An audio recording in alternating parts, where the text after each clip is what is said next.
नमस्कार भी सभी को। आपका जेएम क्लासेस में आपका स्वागत है। मैं प्रमीला। और जो हमारी इंडियन पॉलिटी को लेकर जो हमारी सीरीज चल रही थी वो आज हमारी क्लास 20वें नंबर की क्लास रहेगी। भी अभी तक मैंने 4 भाग कंप्लीट करा दिए हैं। जो हमारी इंडियन पॉलिटी में संविधान के 4 भाग हो गए। कल हमने संविधान का जो 5वां भाग किया था उसमें मैंने संविधान के 5 भाग, जो 5वां भाग था उसमें संघ सरकार का जिक्र था। किसका जिक्र था? संघ सरकार का जिक्र था। जो आर्टिकल है 52 से 151। अगर पूछे संविधान का सबसे बड़ा भाग कौन सा है तो भाग नंबर 5 है। और उसमें किसका जिक्र किया गया है? संघ सरकार का। संघ सरकार में किसका जिक्र होता है? उसमें मैंने 5 अध्याय बताए। कार्यपालिका है, संसद है, राष्ट्रपति की विधायी शक्तियां हैं, न्यायपालिका है और सीएजी है। ये मैंने 5 आपको अध्याय लिखाए थे। उसके बाद हमने जो उसका स्ट्रक्चर, जो ढांचा है भी संघ सरकार का, जो वो पढ़ा था। उसमें हमने जो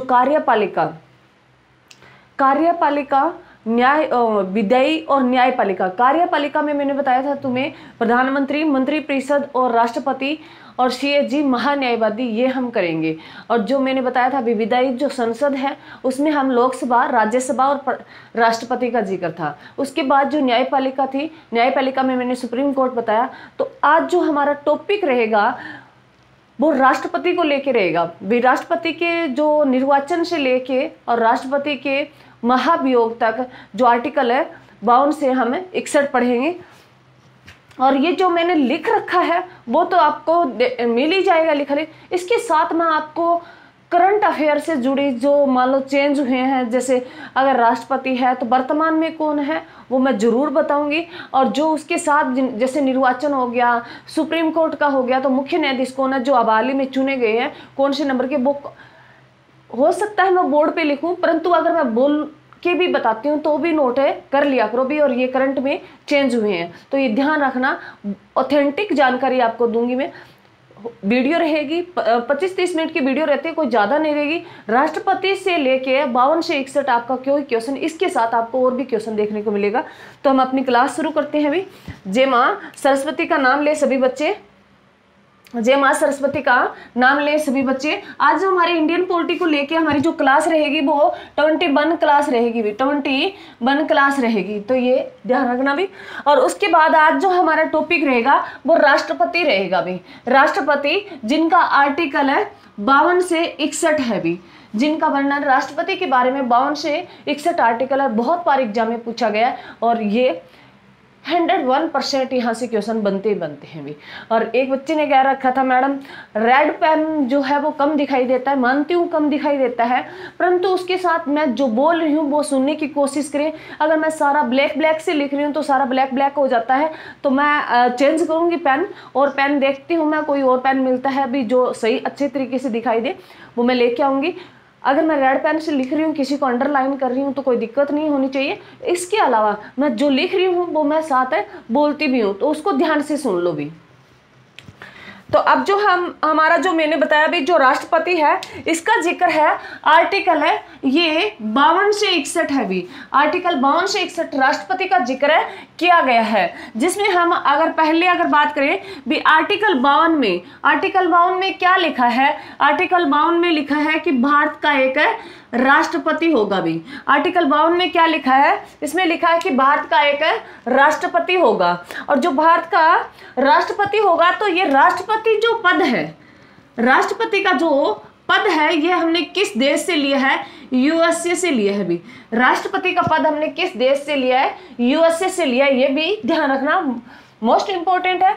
उसके बाद अगर बात करें भी राष्ट्रपति के पद को हमने अपना कब लिया था? राष्ट्रपति पद को हमने कब अपना लिया था? तो हमने ये 24 जनवरी 1950 को हमने राष्ट्रपति के पद को अपना लिया था भी। ये भी एग्जाम में बहुत बार पूछा गया है भी राष्ट्रपति के पद को हमने अपना कब लिया था? तो हमने 24 जनवरी 1950 को अपना लिया था। और राष्ट्रपति का जो पद है हमने किस देश से लिया है? यूएसए से लिया है। ये भी एग्जाम में बहुत बार पूछा गया है। तो अगर बात करें भी राष्ट्रपति की भी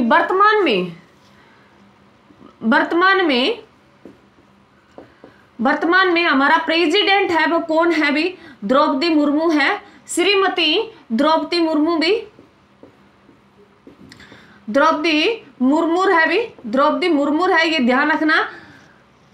वर्तमान में जो हमारा राष्ट्रपति है वो जो है वो कौन है, द्रौपदी मुर्मू है। और जो राष्ट्रपति का कहे तो इसमें जो राष्ट्रपति ऐसे कुछ नहीं होता भी, लिंग मान लो चाहे चेंज हो जाए, चाहे जेंट्स आ जाए चाहे लेडीज आ जाए, राष्ट्रपति ही रहता है भी। तो ये ध्यान रखना, ऐसे भी क्वेश्चन पूछा जाता है भी राष्ट्रपति का अगर मान लो स्त्रीलिंग बनाना हो तो किस में बोला जाएगा, नहीं बोला जाता भी। स्त्रीलिंग और पुल्लिंग ये दोनों एक में ही रहते हैं, राष्ट्रपति भी पुल्लिंग ही होता है। तो ये ध्यान रखना भी हमारी वर्तमान में जो प्रेसिडेंट है, हमारी राष्ट्रपति है वो कौन है, द्रौपदी, श्रीमती द्रौपदी मुर्मू है।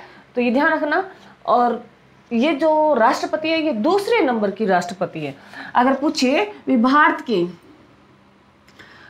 की ये सेकंड नंबर की महिला राष्ट्रपति है भी, सेकंड नंबर की महिला राष्ट्रपति है। अगर फर्स्ट पूछ ले तो कौन है भी, प्रतिभा पाटिल है। और जो द्रौपदी मुर्मू है ये कहाँ से बिलोंग करती है भी, ये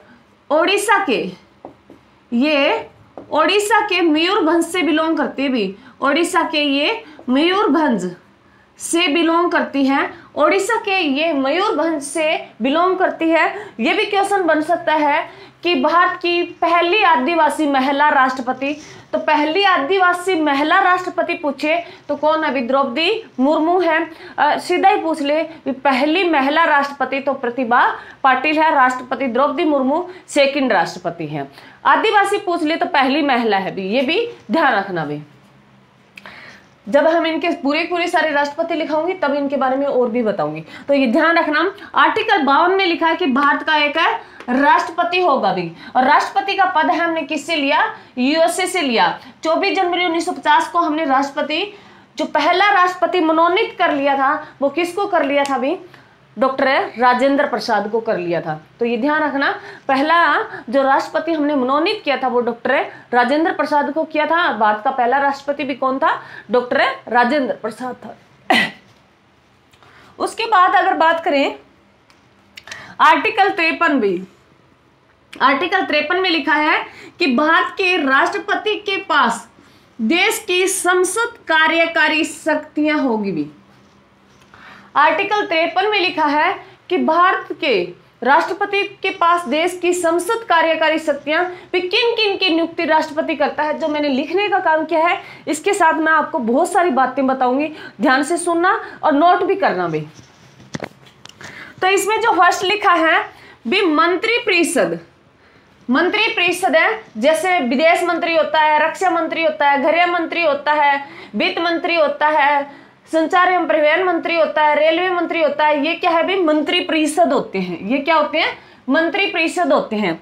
मंत्री परिषद की नियुक्ति राष्ट्रपति करेगा भाई। मंत्री परिषद की नियुक्ति कौन करेगा, राष्ट्रपति करेगा, और आर्टिकल 75 के तहत करेगा।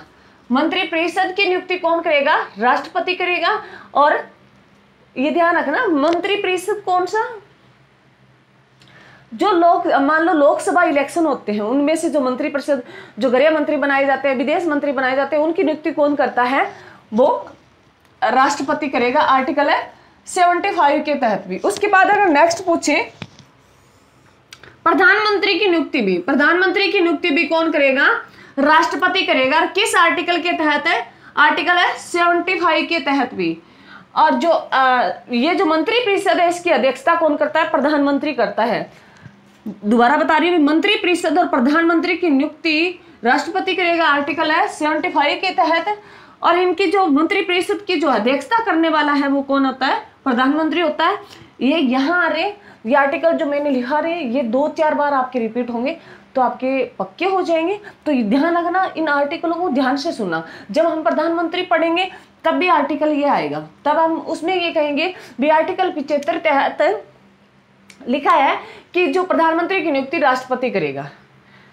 ठीक है, तो ये ध्यान रखना भी। 2-4 बार पढ़ोगे तो मुश्किल कुछ भी नहीं है, परंतु यहाँ से 100% क्वेश्चन आता है भी।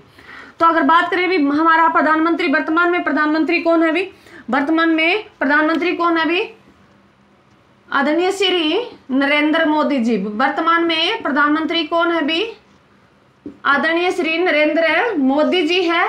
और पहले प्रधानमंत्री कौन थे भी? डॉक्टर है जवाहरलाल पंडित है जवाहरलाल नेहरू थे, ये भी ध्यान रखना। उसके बाद सेकंड है भी महान्यायवादी। महान्यायवादी की नियुक्ति कौन करता है? महान्यायवादी जो भारत का सबसे बड़ा वकील भी। महान्यायवादी क्या है भी? भारत का सबसे बड़ा वकील भी। भारत का सबसे बड़ा जो वकील है वो कौन होता है भी? महान्यायवादी होता है। इसका कार्य क्या होता है भी? अगर कोई भी भारत सरकार पर केस कर दे तो उस सरकार का जो पक्ष लेने वाला वकील होता है, सरकार भी अपना वकील करेगी तो वो ये महान्यायवादी होता है भी। सरकार की तरफ से जो लड़ेगा वो वकील कौन लड़ेगा, उसका किस नाम से जाना जाता है? महान्यायवादी के।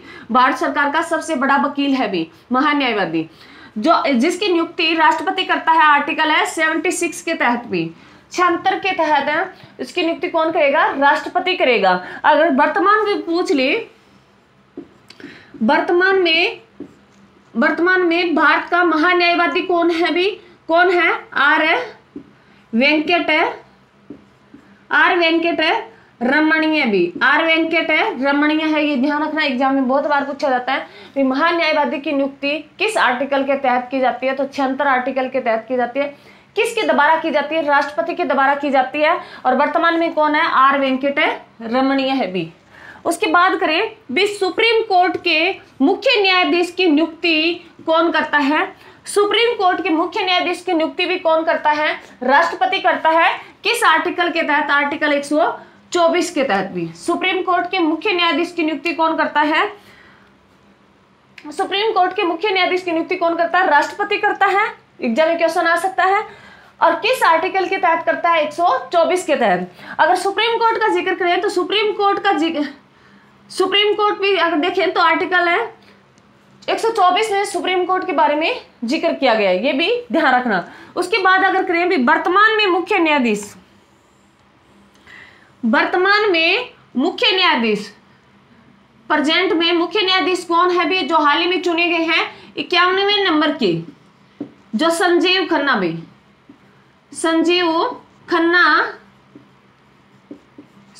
खन्ना हाल ही में सुप्रीम कोर्ट के मुख्य न्यायाधीश चुने गए हैं, जिसकी नियुक्ति किसने की है? राष्ट्रपति ने की है। और ये कौन से नंबर के है? करंट क्या क्वेश्चन है, एग्जाम में 100% श्योर है, अभी पूछा जाएगा। कौन करता है मुख्य न्यायाधीश की जो नियुक्ति? तो कौन करता है भी? राष्ट्रपति करता है। किस आर्टिकल के तहत? 124 के तहत। वर्तमान में कौन है भी? संजीव खन्ना है भी। 50वें नंबर के पूछे तो DY चंद्रचूड़ है भी। आगे देखें नियंत्रक एवं महालेखा परीक्षक भी।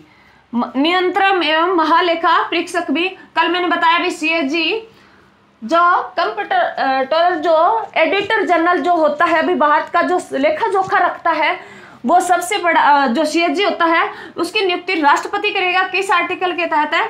आर्टिकल है 148 के तहत, जो हमने लास्ट अध्याय 5 में पढ़ा भी। भाग 5 के हम 5वें अध्याय में किसका जिक्र करते हैं? CAG का जिक्र करते हैं, जो आर्टिकल 148 से 151 है पढ़ा था। तो ये ध्यान रखना भी CAG की नियुक्ति कौन करता है? राष्ट्रपति करता है आर्टिकल 148 के तहत। अगर पूछ ले भी वर्तमान में क्योंकि हाल ही में CAG चुने गए हैं, प्रेजेंट पूछे, और ये करंट का क्वेश्चन भी बनता है भी। प्रेजेंट पूछे भी कौन है CAG भारत का? तो संजय मूर्ति है भी। कौन है? संजय मूर्ति है। और ये एग्जाम में पूछा गया है, ये पूछ सकता है क्योंकि ये करंट का क्वेश्चन हाल ही में चुना गया 2025 में, तो ये ध्यान रखना। और किसके स्थान पर आया भी? ये गिरीश चंद्र मुर्मू के स्थान पे आया, ये भी ध्यान रखना।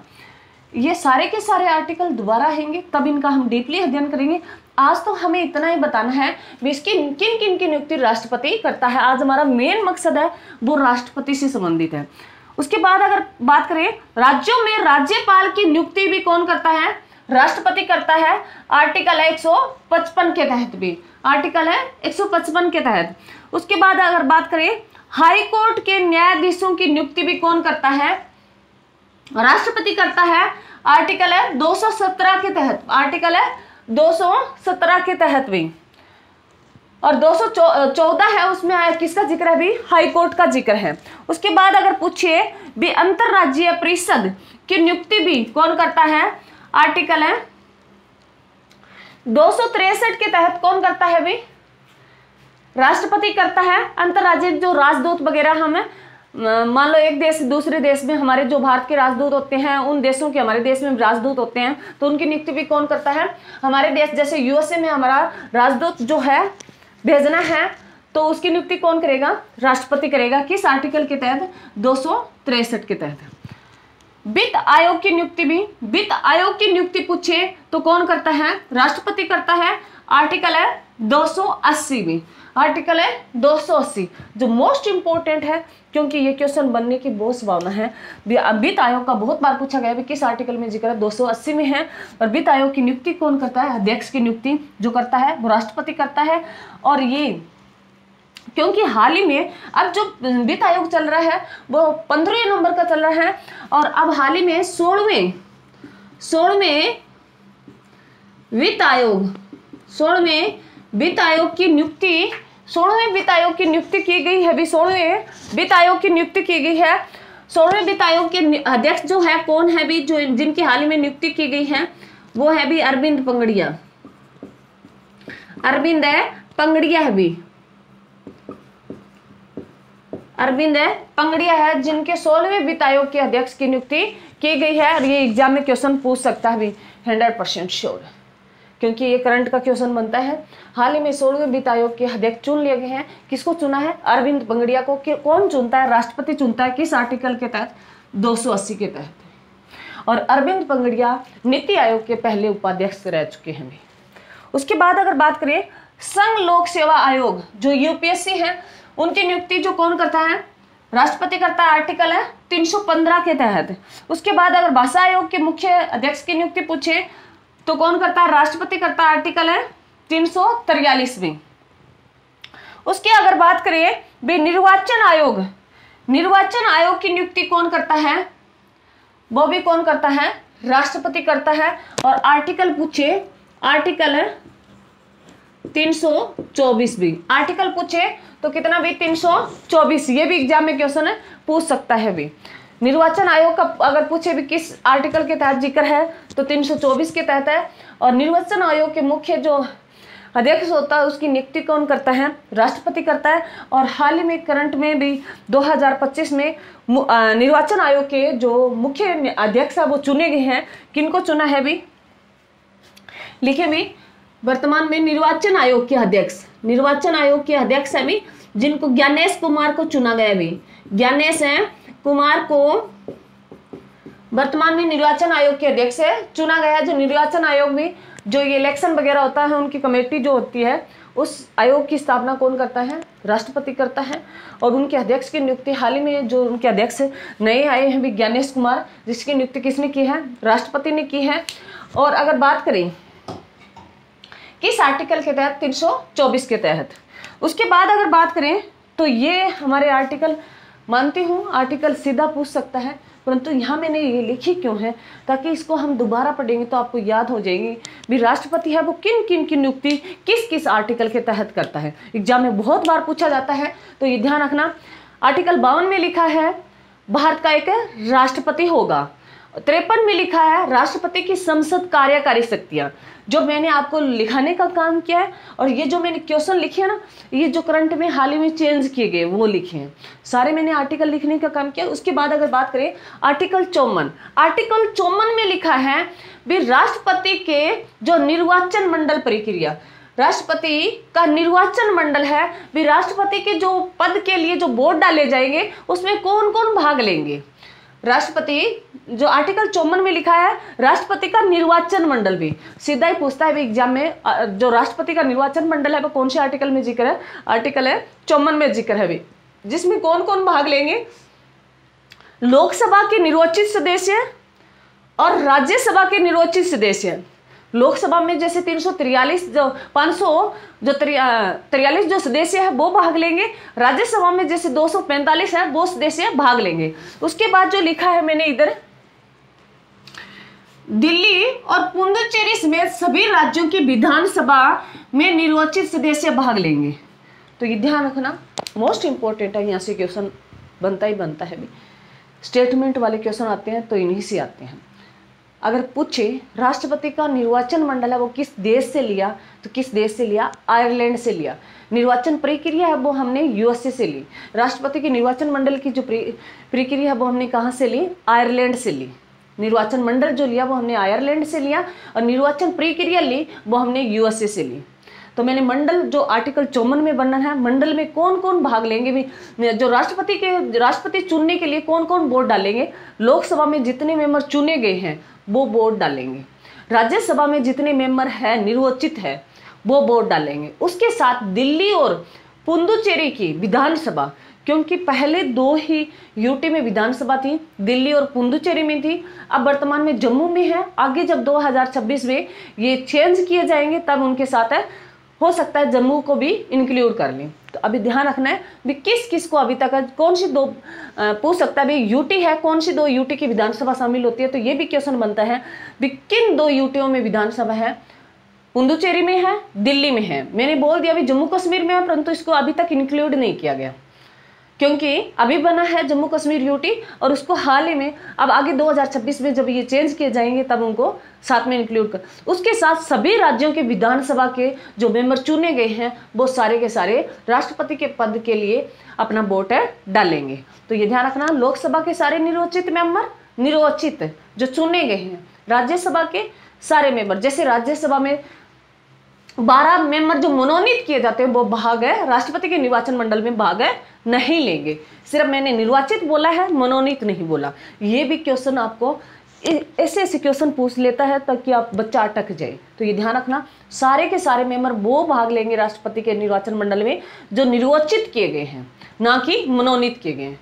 तो लोकसभा के सारे निर्वाचित सदस्य और राज्यसभा के सारे निर्वाचित सदस्य, उसके साथ दिल्ली, पुडुचेरी समेत सभी राज्यों की विधानसभा के निर्वाचित सदस्य भाग लेंगे।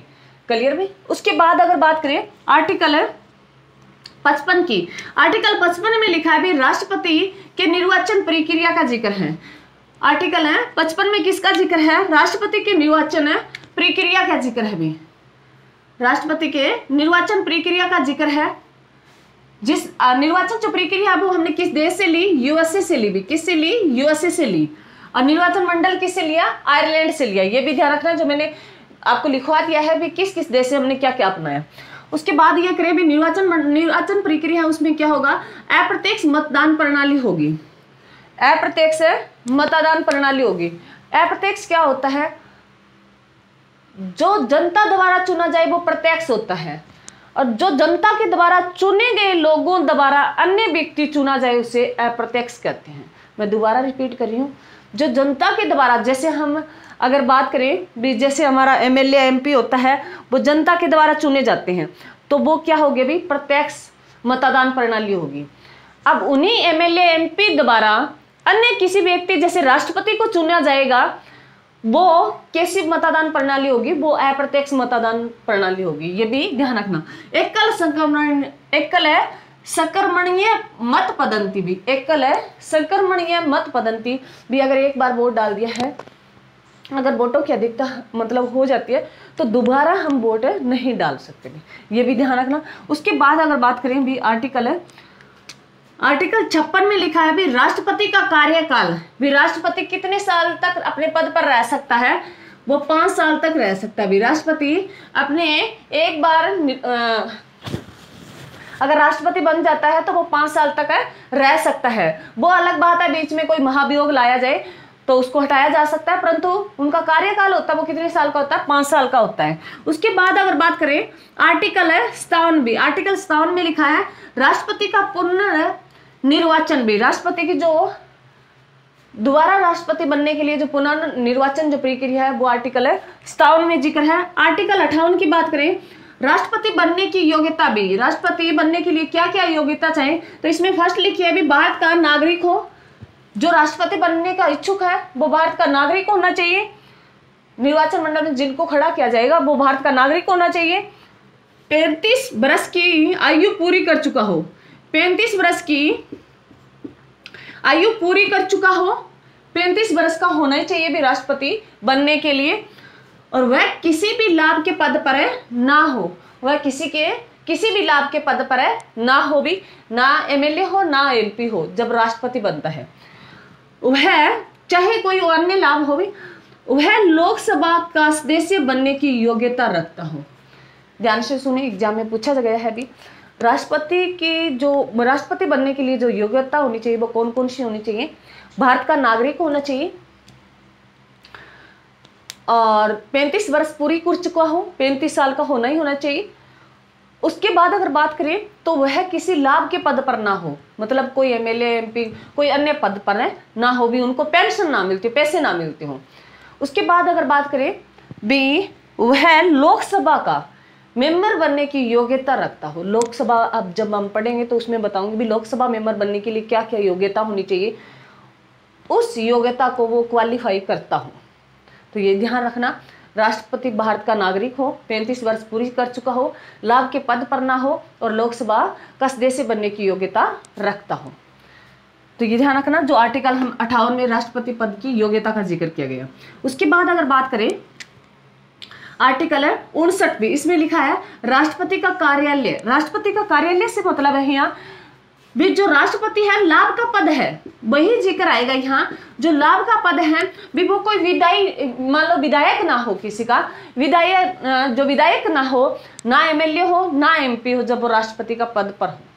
तो ये ध्यान रखना भी लाभ के पद पर ना हो, सीधा सीधा कहने का मतलब है जो आर्टिकल 59 में लिखा। आर्टिकल 60 जो मोस्ट इंपोर्टेंट है, राष्ट्रपति की शपथ भी, राष्ट्रपति की शपथ का जिक्र है, वो आर्टिकल किसमें जिक्र है, 60 में जिक्र है। और राष्ट्रपति को शपथ कौन दिलाता है भी, तो राष्ट्रपति को शपथ है वो सुप्रीम कोर्ट का मुख्य न्यायाधीश दिलाता है भी। सुप्रीम कोर्ट का मुख्य न्यायाधीश है राष्ट्रपति को शपथ दिलाता है भी, ये भी ध्यान रखना। उसके बाद अगर बात करें आर्टिकल 61 भी, आर्टिकल 61 जिसमें किसका जिक्र है, राष्ट्रपति पर महाभियोग भी, राष्ट्रपति पर महाभियोग। पहले तो ये सुने क्या है भी, राष्ट्रपति पर जो महाभियोग है वो क्या है।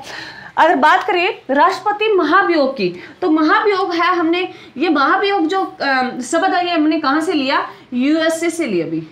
महाभियोग है ये हमने कहां से लिया, यूएसए से लिया। अब इसके बाद जो ध्यान से सुनी भी, जो मैं बातें बोलूंगी वो आपको एक एक समझनी है, जो मैंने लिखने का काम किया, परंतु ध्यान से सुने भी। राष्ट्रपति पर जो महाभियोग है वो क्यों लाया जाता है, राष्ट्रपति अगर वैधानिक नियमों का उल्लंघन कर दे तब संसद के किसी भी सदन द्वारा राष्ट्रपति पर जो पारित प्रस्ताव लाया जाता है, मान लो अगर राष्ट्रपति संवैधानिक नियमों का उल्लंघन कर रहा है, कानून का उल्लंघन कर रहा है, तो संसद का कोई भी सदन, चाहे लोकसभा हो चाहे राज्यसभा हो, वो एक पारित प्रस्ताव लाता है।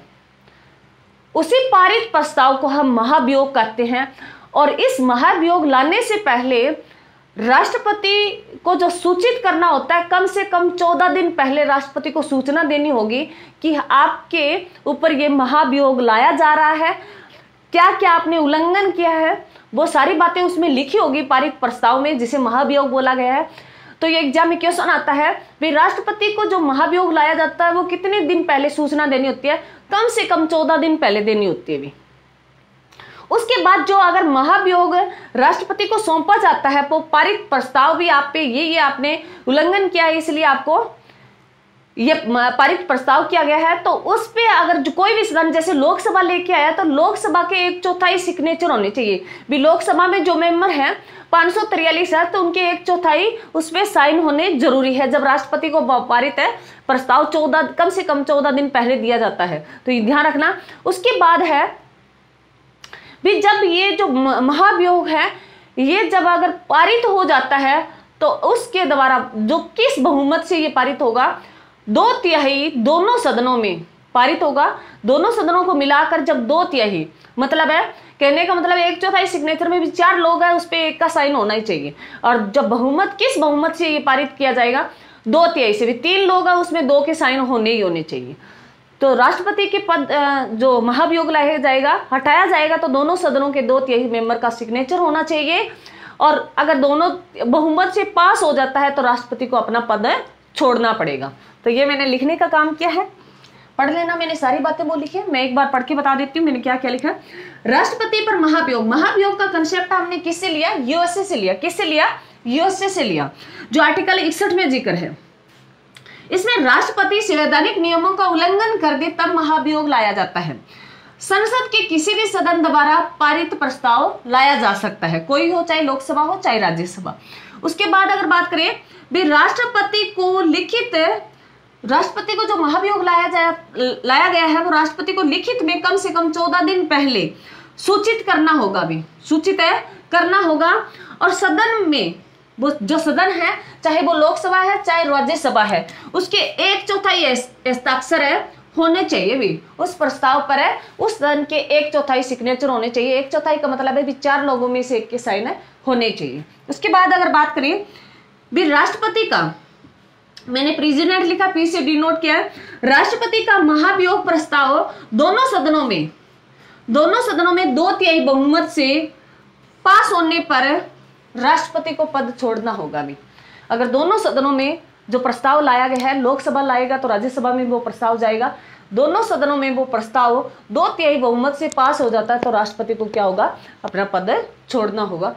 तो ये राष्ट्रपति के बारे में मैंने तुम्हें आर्टिकल लिखा है जो मोस्ट इंपॉर्टेंट है, आपको सीधा ध्यान रखना। इसके साथ मैंने ये और भी लिखाने का काम किया क्योंकि क्वेश्चन यहाँ से पूछे जाते हैं। मैं एक बार स्पीडली आपका रिवीजन दे देती हूँ। जो राष्ट्रपति है उसका जिक्र है भी आर्टिकल 52 से 61। आर्टिकल 52 में लिखा है भी भारत का एक राष्ट्रपति होगा। आर्टिकल 53 में राष्ट्रपति की कार्यकारी शक्तियों का जिक्र है, जो मैंने पूरी लिख दिया और आपको बता भी दिया। आर्टिकल 54 में लिखा है राष्ट्रपति के निर्वाचन मंडल का जिक्र है। आर्टिकल 55 की बात करें तो आर्टिकल 55 में राष्ट्रपति पद के लिए निर्वाचन प्रक्रिया का जिक्र है। उसके बाद अगर 56 की बात करें, 55 में लिखा है निर्वाचन प्रक्रिया। अगर 56 की बात करें, 54 में लिखा है, आर्टिकल 52 में लिखा है भारत का एक राष्ट्रपति होगा भी, और 53 में लिखा है उसकी कार्यकारी शक्तियों का, 54 में लिखा है निर्वाचन मंडल का, 55 में लिखा है निर्वाचन प्रक्रिया का, 56 में लिखा है भी राष्ट्रपति का कार्यकाल, 57 में लिखा है राष्ट्रपति का दोबारा बनने का पुनर्निर्वाचन का जिक्र है। आर्टिकल 58 में लिखा है राष्ट्रपति की योग्यता, भी राष्ट्रपति बनने के लिए क्या क्या योग्यता होनी चाहिए। 59 में लिखा है भी उनका कार्यालय, मतलब वो कोई लाभ के पद पर ना हो। उसके बाद 60 में लिखा है उस शपथ का जिक्र है राष्ट्रपति का। आर्टिकल 61 पर लिखा है महाभियोग भी राष्ट्रपति के खिलाफ।